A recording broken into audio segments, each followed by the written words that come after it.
Uh, sure. The show's on today. So I think that you're supposed to read a little bit Okay, let me first. read a few paragraphs. Okay, sure. But Oh, I more don't. than a few paragraphs, please. No, I don't have a finished book yet. But I can You read. don't have a finished book. I don't Well, have. here, let me show the audience. It's beautiful. Oh, It's I, beautiful. I How come I have one and you don't have one? the shift I heard, but somehow it was delayed. But I can read from the proof. That's okay. Uh, all right. I want to read an episode, and this is from at the moment really is at lowest point of his life. He began to sing at a casino in Connecticut, named the Twin Waters, and so this is at that point how people received his activity there. And also one person you should know, he has a friend, a very close friend, who is also an immigrant, who came to the States earlier than Yao Tian, the protagonist. His friend's name is Yabin. Okay, let me just start here. Within 2 months after he had started at Twin Waters, word spread that Yao Tian was working at a casino now. Heated discussions revolved about him. Some people argued that his employment at Twin Waters was a disgrace, while others said it was just a job he needed at the moment so that he could survive in America, where most immigrants must adapt to circumstances. A weekly newspaper in Guangzhou wrote about his presence at the casino. Attached to the article, Yao Tian's plight were two photos of him singing, his figure superimposed over a stock image of a garish gambling hall. The article described Tian's work as a kind of self-degradation, performing purely to make money and to entertain gamblers. The writer who also hinted that he'd brought his disgrace on himself, having abandoned his illustrious career in China to become a mere lowly entertainer in America. Yao Tian has chosen capitalism over socialism, the article concluded. We can see his tragedy and also learn a lesson from it. Nobody can thrive if he has deserted his motherland. Then the Global Post, an international branch of the People's Daily, published a similar article, singling him out as a warning to all Chinese. Whoever doesn't serve our country or works against her will come to grief sooner or later. Yao Tian, Yao Tian illustrates how a small misstep can lead to a disaster. The Global Post article was picked up by numerous other news sites and stirred some controversy among readers. Some wrote an article, a rebuttal on C Reader's Net, addressing the author of the piece in the Global Post. Yao Tian himself might not feel the same you do. Maybe he enjoys living alone and honestly. Maybe he prefers the freedom of a pauper to the ill-gotten luxury of a prince. I can't see anything tragic in his effort to strike out on his own.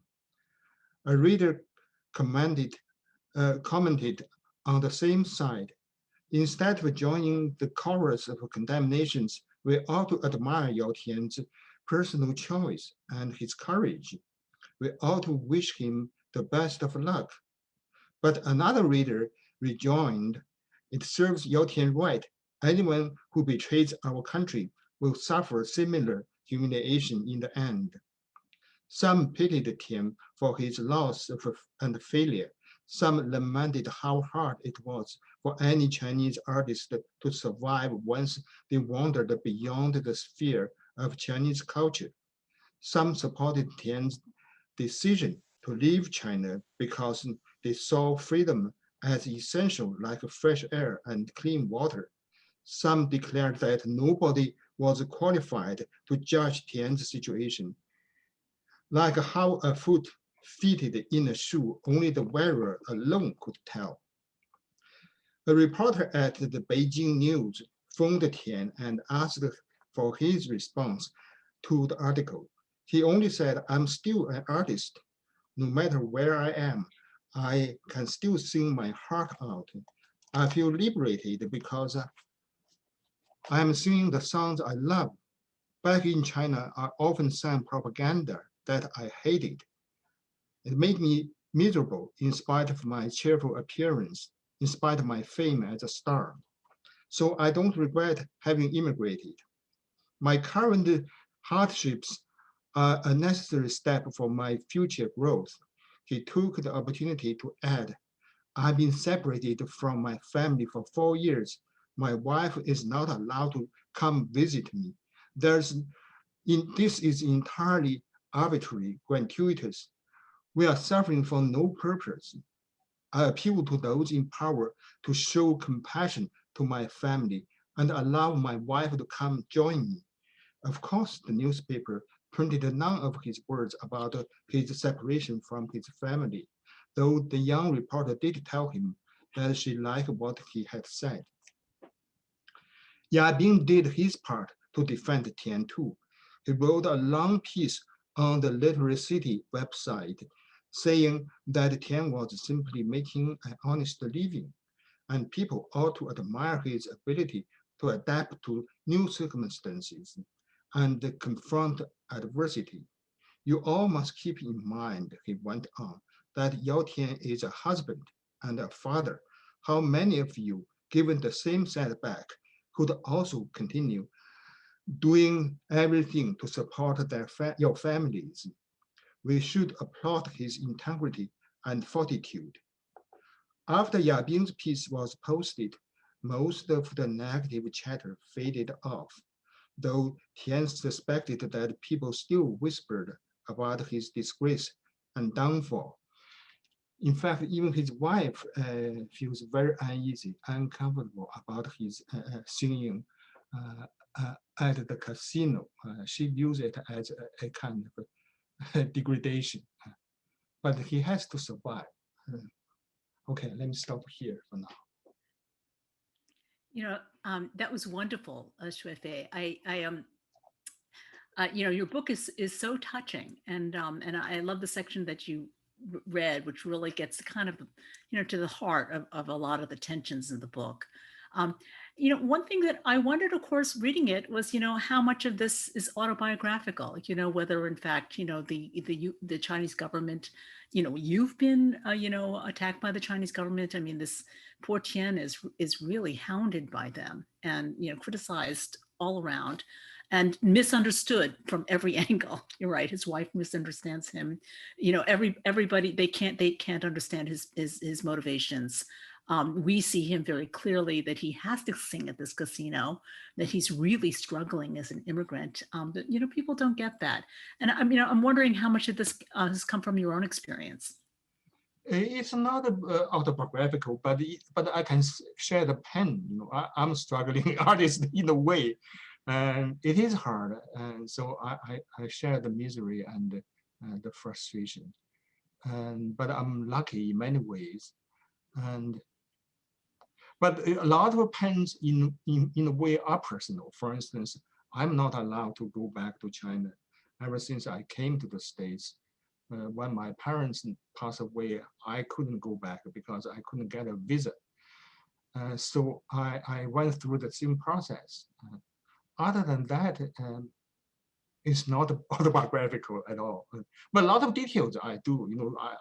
I was familiar with. For instance, I lived in Quincy for some years, and there's a scene set in BU. So a school I've been working at for a long time. So there are details I experienced. And you understand the kinds of criticisms being made by the mainland very well.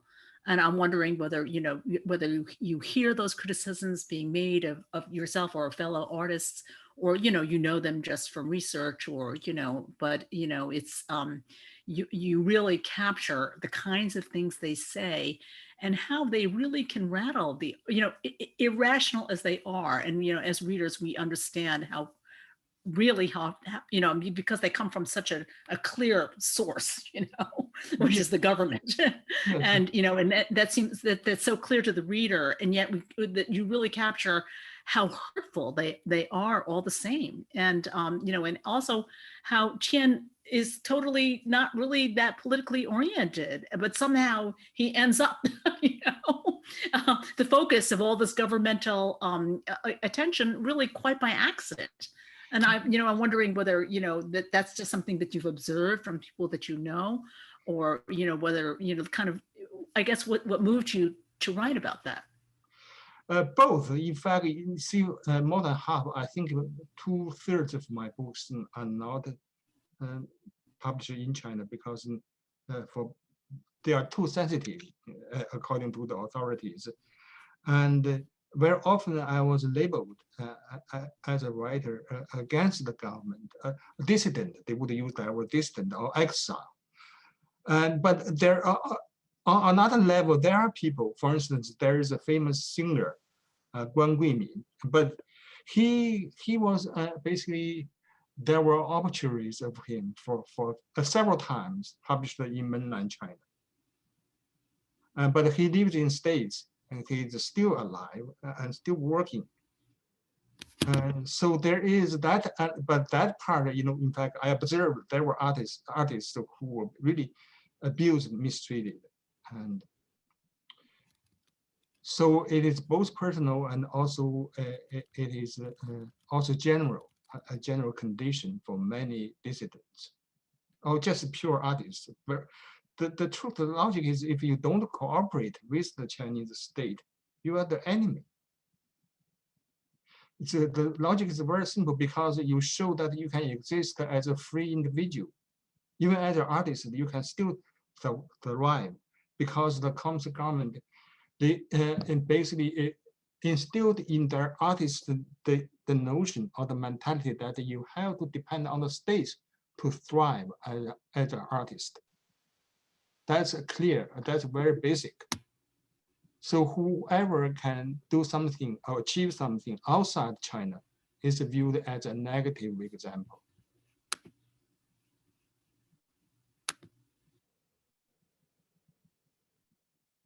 So that is the reality, the real aspects of the description here, the basis of the descriptions.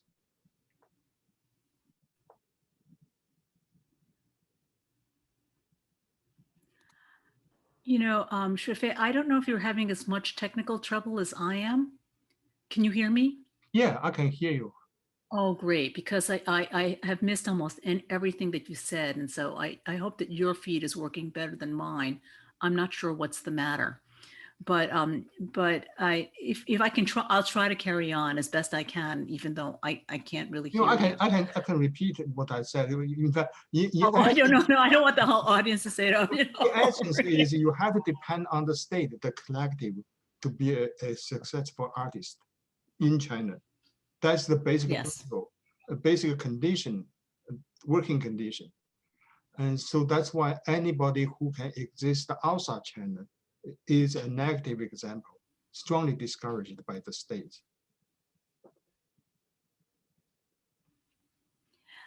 Yeah, I guess I'm just wondering, kind of what moved you to talk about that, because there's something, oh, good. So I'm hearing that people can hear me, even if I can't hear you. So it seems like the major problem is my hearing you. So it's a little weird to, to talk to somebody when I can't really hear what you're saying. But I gathered you're talking about state control of the artists, which is certainly a very huge issue. One thing that really comes through in your book, though, that, quite apart from the problems of the Chinese state, are, is kind of a more general, this man's situation is that he is misunderstood by all sides, you know. I mean, it's you know, his loneliness is really very, very striking. And like I say, there, you know, he is struggling, um, you know, in a way that immigrants will struggle, and in a way which, you know, there, I mean, almost the worst part of his struggle is that nobody seems to understand, you know, what the pressures are on him, you know, from you know, including people who are very close to him, including his wife, including his daughter. I think some of the most painful scenes for me was just, you know, his daughter, for whom he is really slaving as he is trying to come up with the money for her tuition. She's so oblivious. It's really, it's hard to read, honestly. I mean, I think that, you know, when you start out a book like this, you think, oh my God, the Chinese state is the biggest problem, and then as you read on, you think, oh, actually, not as big a problem as the daughter. And you know, and you capture so well too, you know, kind of the growing gap between Tien and his wife. It's just another thing. It's very moving because, you know, you know, you get that this is just not something that they ever really anticipated would happen. And I wonder if you want to talk about that, whether, you know, that's something that you see, you know. You know, among immigrants, you know, that they, you know, they do, you know, they come to the United States, they kind of have a plan, and the spouse is going to follow, and that's not what happens at all. That you know, the whole process of immigration is just way more than they possibly could have anticipated. Yes, and in fact, in a way, in a larger sense, it is a kind of a conventional uh, immigration, the process. Conventionally, one member of the family would come to the States and work for the passage of the rest of the family. But in Tian's case, he basically didn't prepare for this, and once he tasted the freedom here, and he got too used to it. Uh, but his wife couldn't understand him, so his wife also is a professor, very accomplished historian back in China. And but on her part, there's also a blind spot, that's kind of arrogance, of hubris. She believed that, you know, we can survive, we can do well, and she can learn English, learn the language, and start another career in the States. But once she came here, and she realized it is impossible for her. And also because of the long separation, they are somehow alienated. They are not that attached to each other anymore. That's another story. A lot of couples, many couples, after some period of separation, even the other half arrived, they don't have the feeling for each other anymore. That's another price very often uh, paid for the process. So there are many layers of it. Again, how to earn his own keep, how to make the money to support his family back home. That's another story. It's hard. He never expected it to be this hard for him. But ultimately, and I think he managed. Eventually, he managed to live the way he wanted. So in a way, it's not totally hopeless. But I'm sure a lot of Chinese readers, after they read the book, they would still be scared, very scared by it, because they feel freedom, the price for freedom is very high, very high.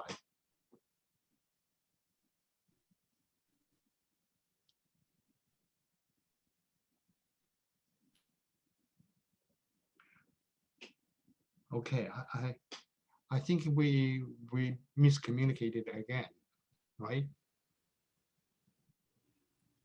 Can you Um, hear me? I can't hear you, but I can gather the gist of what you're saying, because of course what you're saying is what is in the book, which is just how difficult the immigration process is, and how many layers of difficulty there are. Yes. One thing that's really striking to the U.S. reader, as a U.S. reader, is that you know, he Tian seems to never experience any anti-Asian discrimination. That's one thing striking that I think that the U.S. The U.S. reader is expecting to hear a lot about that, but his problems seem to have so much more to do with people not understanding him, just the difficulties of the politics of the situation. And it's sort of interesting that doesn't so figure so much into it.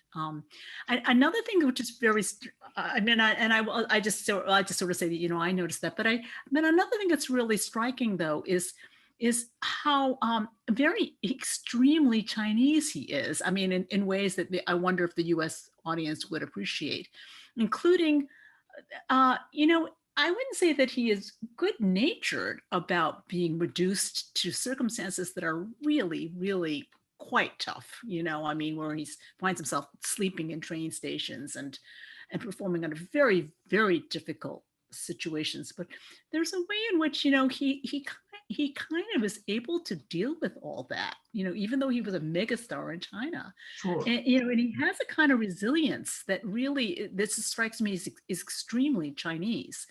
And also he is, in the end, what he really wants is really kind of very ordinary. I mean, he's an extraordinary man who in the end, whose ambitions are very ordinary and what I will say are an extremely touching way. I mean, I just found him an extremely touching and compelling protagonist, exactly because, he doesn't really much care about stardom, it seems. He really only cares about love and art, and ordinary pleasures.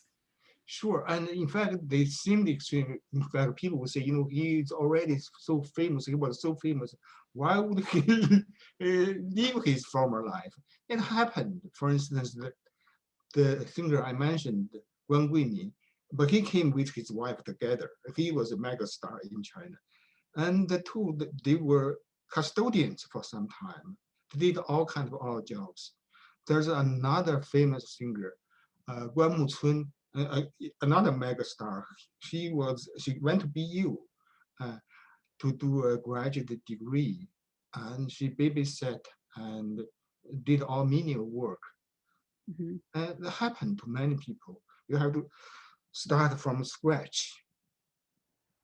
Well, it often happens, of course, for people from many countries. You can, Yes, especially I mean, lots of well, yes, countries.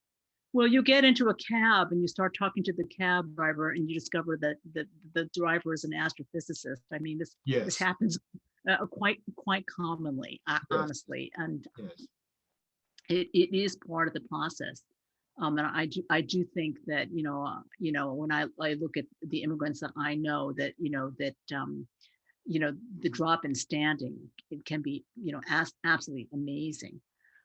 But what is also true about your protagonist is that he really kind of takes it in stride, in a like I say, in a way which is kind of touching. I mean, when he's working on remodeling, he's working on the screens, he does a good job. He can take a kind of satisfaction out of it, and it's very sweet how comfortable he is, really being quite humbled.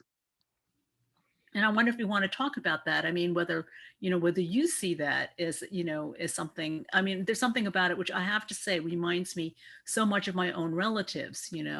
I think at one point, after many years of bringing them presents, one year I brought them socks, and of all the presents I'd ever brought them, the thing that they loved the most were the socks. You see Yes, what I that's mean? true. You're Yes, laughing because you know what I mean. yes, Of all the things there, that really touched them, and it really made them feel that I understood them, and that, like yes. I say, that was far. It's funny because the other China, the handbags and everything, you hear all about, Mhm. the shopping, and you have that in your book, the shopping malls and the handbags. And yet I would say there's another part of China that is not interested in name brand anything.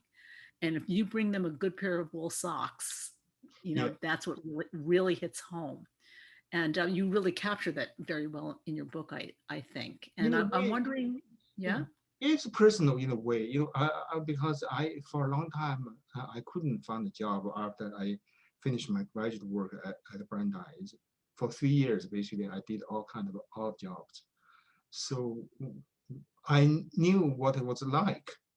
You bus table, when you clean houses and you cut trees. So, but in Tian's case, he was lucky. There were all, because he had some kind of name, so people were ready to help him. Yes. Yeah. You're very clear about that too. What a different situation he is in than is it Funi? Yes. Yeah, I don't know what town her name is, but her situation is kind of like his, except that except that it's not like Yes. his. Yes. Yeah. And I Many. would say that Yeah. yeah. Yes. You're right. Her situation is kind of rather typical. Rather typical. Yeah, yeah, but it's but it but you I think anyway these are kind of some of the the nitty gritty of the immigrant experience that we don't see captured so much. Um, and but you have the full range from Ting Ting, the daughter, who is Mhm. really rather entitled. Sure. Yes. Entitled, quick to judge. I know. Herself, you wonder how well she would do with a paintbrush. And and Funi, who is completely able to accept these things, obviously, and you have the whole gamut in your book in a way which I really admired. I mean, I think that you see the situation from many angles. I happen to know some people, workers like handyman and construction workers living in Quincy. So I saw how they work very hard, and they were somehow content, I would say, but it was hard work, very hard work, and so in many ways, I try to be accurate or precise. For instance, the pen number. There was a guy who told me we always use this number, so they become universal white. It's easier for them to work. All the interior would use the same kind of white. So those details basically I really learned from them. Yeah, for what it's worth, I've wielded a sledgehammer myself, so I know I know what you mean. And when you sort of say, these people have never used a roller brush in China, I know that too. Yeah, no, I know that too. Much less edging tape. But But anyway, nowadays there are, all yeah, kind of American tools. But I would say 20 years ago, there were no kind of rope and roller at all. yeah, yeah. No, I know what you mean. But the humbleness of it. So there's a way in which and the contentment. I just love that part, and like I say, maybe of the whole book, maybe I feel like the scenes that are kind of shocking, and as this guy just deals with the vicissitudes, and some of it is just shocking, but the contentment really comes through. And and it reminded me, and of course, as you know, I've written a lot about interdependence. It just struck me as very, very interdependent quality. Reminded me of a lot of the scenes like in Tolstoy, when you will see Pierre, who is reduced to nothing. And then I don't know if you remember the scene where he's eating a potato. He hasn't Yeah. had anything to eat for a while. And he's eating this potato. The potato just tastes so good. And that scene is all, of all the scenes, I can never remember the grand scenes with all the various figures and and their great conversation, half of which is in French. I can never remember any of that part. But the part of him eating the potato always really stays with me. And I thought of that scene a lot as I was reading your book, because I think that same quality of contentment with very simple things really kind of underlies the whole book, even though it is about this mega star. And it's, it made me wonder whether, if we got to know Yujia Wang, whether I don't know how to say her name in Chinese anyway, but whether she also, you know what I mean? She has this side, and we don't see it up there on the stage. But it made me wonder. there's a lot of stories, as I'm sure you know, about Hong Kong tycoons. And then, Yes, when they yes, actually sit down for breakfast, I they, know, they I just want know. a little chiffon, very Sure. plain. Yes, And they just want their hometown, you know, rice gruel, and that is what they want for breakfast, and it's interesting. I think that a lot more of that survives in China today than people maybe realize. I know, I know. You're absolutely right. Even not only the tycoons, even most powerful people in China, still there's the other side. For instance, Zhou Yongkang, that is supposed to number 4 most powerful man, Zhou Yongkang, he was arrested and put in jail. But it was discovered he invested a big sum of money in oil gas stations in the States. So where you see where just the regular gas stations, and so there's the other side, down to earth. The matter, Very down to earth. yeah, you have to survive, and so even not only the billionaires, but even the most powerful ones, they have the concern. That's why recently, one day Sherman went to China and met with the Chinese diplomats. One of the major requests was lift the ban on the visas of the Communist Party members, because they have transferred their wealth into the States, mostly in the small businesses, basically, not just in the bank. Yeah. It's funny, but my father always sort of said that, you know what I mean? The most important things, everyday things that people Yes, everyday use, yes, that emphasis on the everyday, on the common man, on the, a very, very, and like I say, it's so at odds with the glitzy China yes, that we see. And also, as you're sort of saying, the emphasis on survival, which you yes, would sort of think at this point, I mean, given a lot of the people we're talking about, some of whom are extremely wealthy, but yes. they retain this mindset. Another thing you talk about, though, is is the mindset of something that you'll sort of talk about typical mindsets, and of course, just that word "typical" is in itself very kind of interdependent, but you'll talk about the desire to just kind of be better than others, though, also. And I wonder if you want to, well, but that's another, I mean, that's the Yeah, part that leads to the handbags. yes, Do you know what I mean? I mean, I'm not sure they actually care about the handbags, no, but I wonder if you want to talk about this kind of, because that's the part that unfortunately comports so well with capitalism. yes, there is So, a mentality.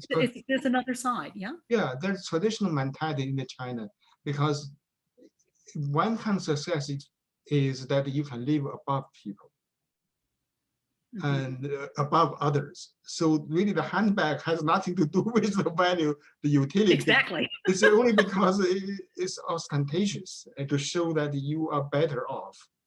So partly I think it has to do with the non-religious aspect of in Chinese life.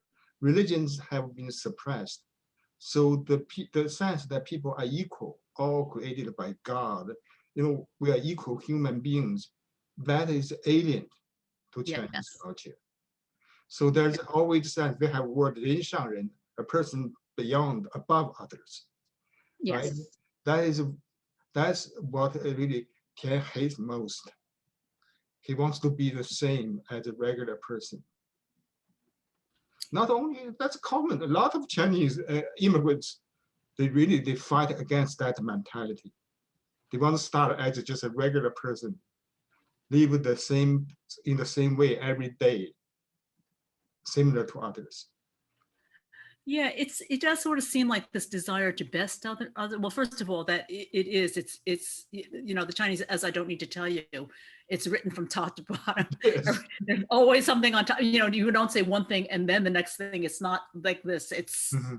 It's hierarchical. It's vertical, right? Yes. And something is always on top and something is always on the bottom. And there is no two things next to each other, right? So partly it's that mindset, which, as is built into the language. It's built into everything, right? It's built into Yes. everything. And partly I've always sort of felt this it's just kind of an anxiety about being on the bottom and what that means in China, Yes, yes.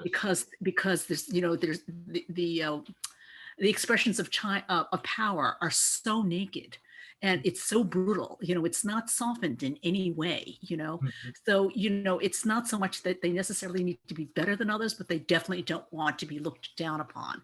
Mhm. It's not necessarily they want to be on top, they definitely don't want to be on the bottom. Yeah. And I wonder if that's sort of one of the for all the tips, the difficulties of immigration, it's one of the gifts of coming here that they're freed from that framework, which Yeah. they themselves don't really want to be in, but they are kind of forced right into this kind of position.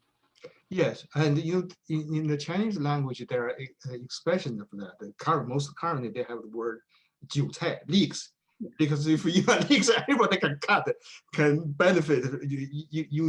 Your existence is only to be reaped by others, You should be what? reaped by others, harvested by others. Yes. So that's called 韭菜 leeks. And then before that, there are words like weed people. You are just like weeds. Everybody can stamp on you. Yes. So people are scared by that. So as Yes. a result, they worship power, and they feel any person higher than them are entitled to abuse them, to mistreat them. So that's why Yeah. a lot of immigrants, when they go to a town hall to meet people in town, the officials, they were surprised, amazed. They were so kind, ready to serve them, and they were very surprised, moved too. Yeah. My father once said that to me. He said, are Americans really that nice? Yeah, I He know. couldn't, they realize they just act that way. Yeah, And it's also, as there's that orientation to what's true and what's false. yeah, Is yeah, this jet? What I yeah. mean? Is it real or is it, just an act? And I They said, don't no, Dad, understand the they really, deeper. they really are. What? Yeah, they don't understand the deeper structure, social structure, because in town, anybody official's position, if nobody visit you, you don't serve others, your job will be lost. Yeah, So yeah. that's why they had to be very good, very nice, and ready to help people. So Well, it's because not, it's a matter. Yeah, it's yeah. not It's just human based on the nature. Yeah, consent. yeah, right. It's Yeah, based on the consent of the electorate, at yes, least ideal, right? yes. Ideal, So that's why ideal. the social structure is better, much better, because these people were elected or hired by the town people.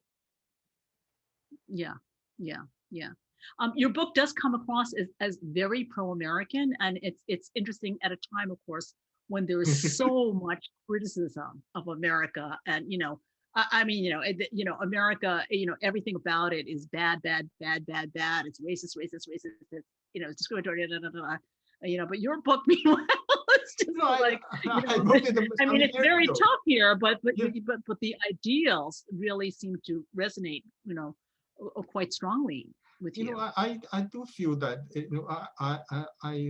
I wrote it some years ago, so it took years. It takes years to get a book Mhm. published. So, but I think still the sentiment and the observations remain true in the book, and it is pro-America. Sure, it is a great country, and I think that's why the protagonists, they feel that there was a lot of suffering, frustration, but eventually it's worth it. Yeah.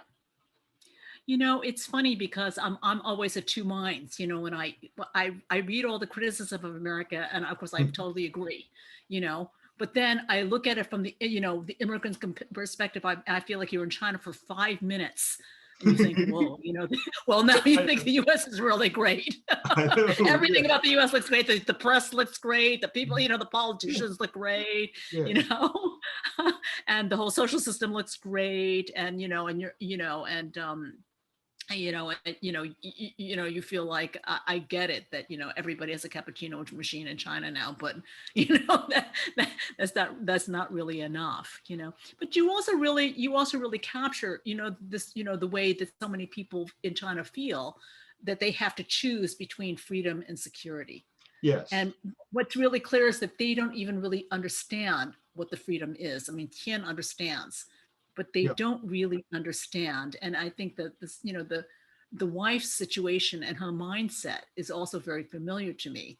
Do you Yeah. know what I mean? They're just so used to this system that, well, I guess it's like, I like to hear too, anybody who's, they always say, you've been in the monkey house too long, you Yeah. can't, you can't really imagine something which is not the monkey house. Mhm. And I think that in truth, there's a lot of that in China as well. Yeah. And they can't, and then the difficulties of immigration are so daunting. So also there is a gap between the older people from my generation and the younger generation. The younger generation usually economically they are from a better background. So very often wealthy families. They were intimidated by the immigrant, the process, Mm. and the life here. They prefer to return to China. Usually they get a college degree and then they return to China, where often a job ready for them. So there are a lot of people like that. Well, this is a universal thing, right? Where the older people are much superior to the younger people. I Like I don't say, know. US, China, wherever we're talking about, the young people today, they're just, But they came with money. That's the situation. Well, I came with many of us, we just with a couple of dollars in our pockets, that's all we have. I understand, my father also, I mean, literally lived on peanuts and I totally understand it. And certainly, I see Eliana here. I think that she's here to start to take audience questions. Yes. Yes. First of all, thank you both so much for such a fascinating conversation so far. And props to you, Gish, for really carrying a conversation that you couldn't hear part of. I couldn't You did a really. wonderful job. you. And I'm glad that it seems like technical difficulties are mostly gone. Yeah, they seem to have ended. I don't really know what happened. But to move to some of our audience questions, the first, which I think is a response to some of the stuff you were talking about earlier in the conversation, is it very frustrating not to be read in China? And if you can talk about that experience. Yes, and not only that, because also they censored so much. They always cut sentences. For instance, my volume of stories, short stories, The Bridegroom. When I received the book, I saw two stories missing. So as a result, it's very hard to keep the integrity of the work. And that's part. The other part is they only publish what they think is valuable. For instance, my biography is an old book about an Asian poet, a great poet. So it has become a bestseller, even though they did cut some sentences too. Any references to contemporary China are cut. So that is the painful part. Other than that, really is really beyond my own ability. So I don't care that much. I try to exist in English. It is a big struggle. Yeah, I would echo that. I mean, I think the censorship and the feeling that even if your book is reaching readers, that it's pitched in a way so Mhm. as to make your book mean something very different than what you intended. So, my Yes, first book, Typical American, for example, I mean, I myself don't read Chinese, so I didn't really know what the preface said, but once somebody read it to me and translated it, by the time you get through the preface, my book is not the book that I wrote. I you know know, I know. I mean, they have framed it in a way which is this is a Yeah, totally different work. yes, And so it's pretty disconcerting. yes. For instance, my student Waki Wang, she wrote a chemistry novel, but in Chinese they publish it as a China Girl, titled China Girl. A completely different. It's a different sentiment even. Thank you. The next question is, you both touched upon what US readers might expect versus unique aspects of the Chinese experience. Could you elaborate on that expectation gap and how readers of East Asian origin can appeal to the American reader without losing authenticity? Lack of emotional intensity, obscurity of what he or she wants, etc., are sometimes criticisms of East Asian voices. Comments on how to engage American readers emotionally? I only have the abstract sense of the reader. Really, I think you can't try to just please a group, because you don't know who are the readers. It's unpredictable. For me, it's more makes sense. I focus on how to the English audience, the English ear, how this sentence sounds, whether it will work, how paragraph might work, whether I communicate the idea, the image precisely. So that was my concern. Those are every day, endlessly, one after another. Those are more important, solvable issues for me. It's not, I can't imagine a concrete audience. It's impossible.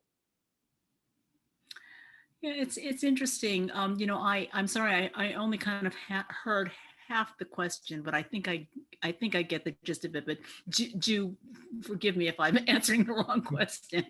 But I have to say that in a general kind of way, to write for an audience, especially an audience which is not, of your culture, is kind of a mistake. I don't think that I don't think you can understand them, and also,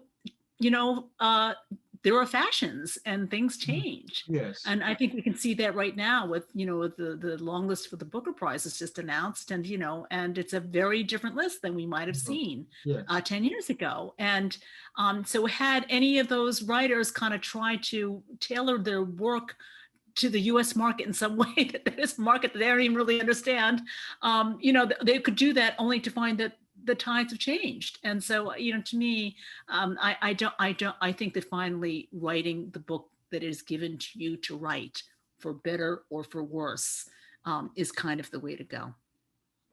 And you try to do a better job. That's all you can do, right? All you can do is, first of all, understanding what it is that you yourself have to Yes. say is plenty of work right there. Yes.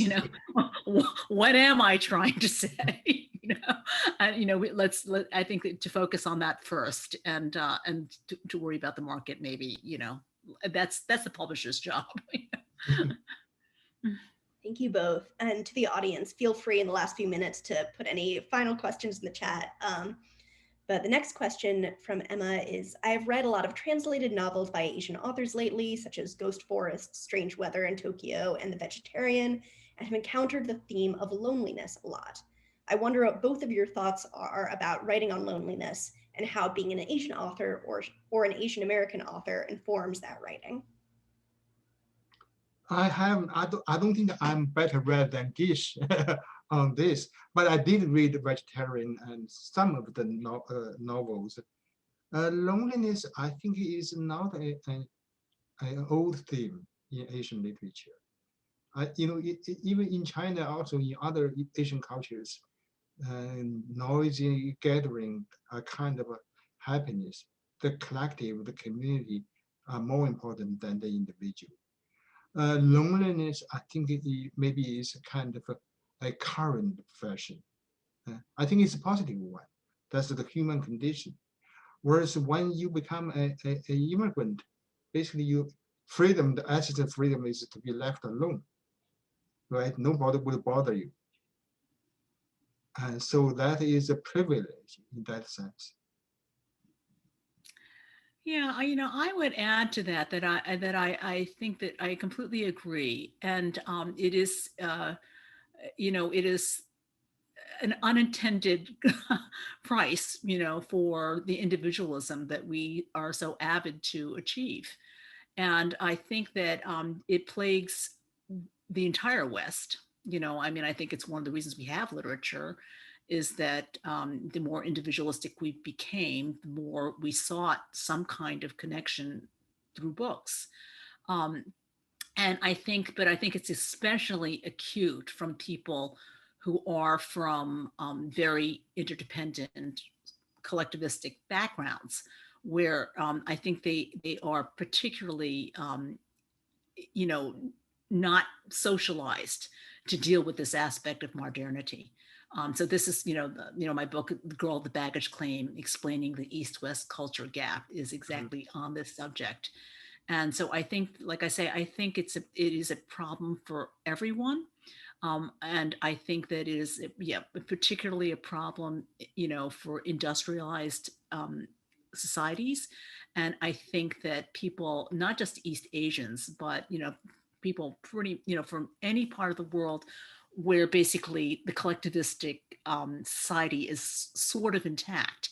Now in China, it's not so intact anymore anyway. So, but if that's where you're coming from, you will find America an extremely alienating and extremely difficult place. I would say, there is in the Chinese language, there's no word for solitude. So that concept basically is loneliness. So, but in English, we do have that distinction. That's very important distinction, I think. For instance, very often in China, look at now, lot of little pinkos, they act together like a pack of wolves so that they don't have individuals' responsibility. If they do something bad, they can share and split, divide the guilt. So the individual can't feel anything. So I think solitude is a great positive quality in life. That's my impression. Yeah, I do agree. Well, of course, we have diffusion of responsibility here as Yeah. well, and it is a problem, in all societies that people in groups tend to not be as responsible as they might be if they would actually hear themselves thinking. And I think this is due to frankly, I think traits that we developed, through evolution. I think it's a very old part of ourselves, which comes to the surface in very unfortunate circumstances. And unfortunately, as you know, about the fact that we had the Holocaust in Germany, Yes. unfortunately, being from an industrialized, individualistic society, unfortunately, is not our protection against that. That said, I think that, that it is perhaps even more of a problem in collectivistic societies where the authority, the structures of control not uh, are not effective and not moral. I think that it's not that all collectivistic societies can't work, but it does depend very heavily on the leadership and the quality of the leadership. And I think that's why there was so much emphasis on who gets to be a leader in China. Do you know what I mean? Yeah. And the fact that a lot of, a lot of things went very, very wrong. But as I don't need to tell you, a lot of the early, the kind of exams that they were using to sort people to become government officials, there's a lot of morality in that stuff. You know what I mean? I mean, it wasn't just how smart you were. There was a lot of moral content. And I think there was a reason for that. And I think also that once the moral content went out the window, you had a very large problem. Yeah. So this goes into another question about loneliness, but more of a personal perspective. I know your sense of home is continually shifting, but I'm curious what you do when you get hit with a bout of homesickness and how you navigate that loneliness. And I think this is probably going to be our last question. Home, the idea of home, I think in a way it's a conservative idea because that's something in the past. When you talk about home, very often, in other words, let me put this way, in English, it has two meanings. One is homeland, where you were born. So that can be home. Basically, it's your parents' home, your parents' place. But there is another, as an individual, we are supposed to leave that and to go another place to build our home. Your homeland also means where your home is. In other words, home is a construction. And so the immigrant experience basically is supposed to leave something behind and you build your home elsewhere. That's a common nowadays human migration, common story. And homesickness, I had mixed feelings about it. There are people such as like a girl that said that is morbid, useless, but there are others. Nostalgia is a great theme in art and literature. And that is very true, especially among exiles. I think many of them basically live in the past and they have to because that is glorious for them. And it's very hard to start new. For me, I'm fortunate in a way. My father used to be a lower ranking officer. So we move around a lot with his unit. So I couldn't tell where my home was or which town is my hometown. I couldn't tell. So as a result, that kind of homesickness was drastically reduced. So I don't have a lot of that nostalgia. But on the other hand, I do take the writing work seriously. Can't we take our art as our home? As a scientist, of course, your project, your lab can be your home, right? And what I'm trying to say is home is construction a choice. Thank you. That's a really great note to end on. Hajin, Gish Jen, thank you so much for joining us and having this amazing conversation. And thank you all for tuning in. Go buy A Song Everlasting at the Center for Fiction bookstore and have a wonderful night. Oh, thank you. Thank you.